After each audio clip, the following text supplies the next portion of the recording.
এখন আমরা জানবো নামাজ পড়লে লাভ কি, নামাজ না পড়লে ক্ষতি কি। আসুন আমরা নামাজ পড়লে কি কি লাভ হয় এটা আগে শুনি, তারপর নামাজ না পড়লে কি কি ক্ষতি হবে সেই বিষয়টি জানবো ইনশাআল্লাহ। নামাজ দ্বীনের স্তম্ভ, নামাজ মুমিনের জন্য মেরাজ, নামাজ আল্লাহ পাকের সন্তুষ্টি অর্জনের মাধ্যম।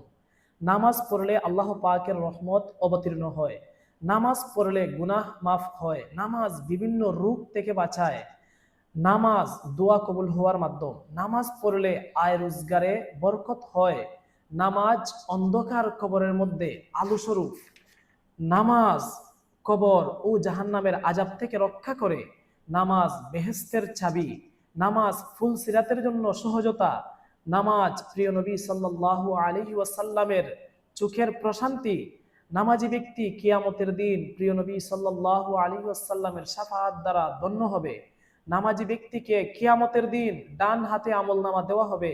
নামাজি ব্যক্তির জন্য সবচেয়ে বড় নিয়ামত হলো নামাজি ব্যক্তির প্রতি আল্লাহ পাক সন্তুষ্ট থাকবেন। সুবহানাল্লাহ। এমনকি নামাজি ব্যক্তিকে আল্লাহ পাক দিদার দিয়ে ধন্য করবেন। সুবহানাল্লাহ।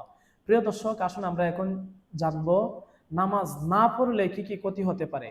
বলা হচ্ছে বেনামাজির উপর আল্লাহ পাক অসন্তুষ্ট হন, বেনামাজির কবরে আগুন জ্বালিয়ে দেওয়া হবে, বেনামাজির উপর একটি টেকু সাপ নিযুক্ত করে দেওয়া হবে, বেনামাজিকে কিয়ামতের দিন কঠোরতার সাথে হিসাব নিকাশ নেওয়া হবে, বেনামাজি থেকে কিয়ামতের দিন কঠোরতার সাথে হিসাব নিকাশ নেওয়া হবে, বেনামাজি থেকে কিয়ামতের দিন কঠোরতার সহিত হিসাব নিকাশ নেওয়া হবে। যে ব্যক্তি জেনে বুঝে এক ওয়াক্ত নামাজ ছেড়ে দেয় তার নাম জাহান্নামের দরজায় লিখে দেওয়া হয়।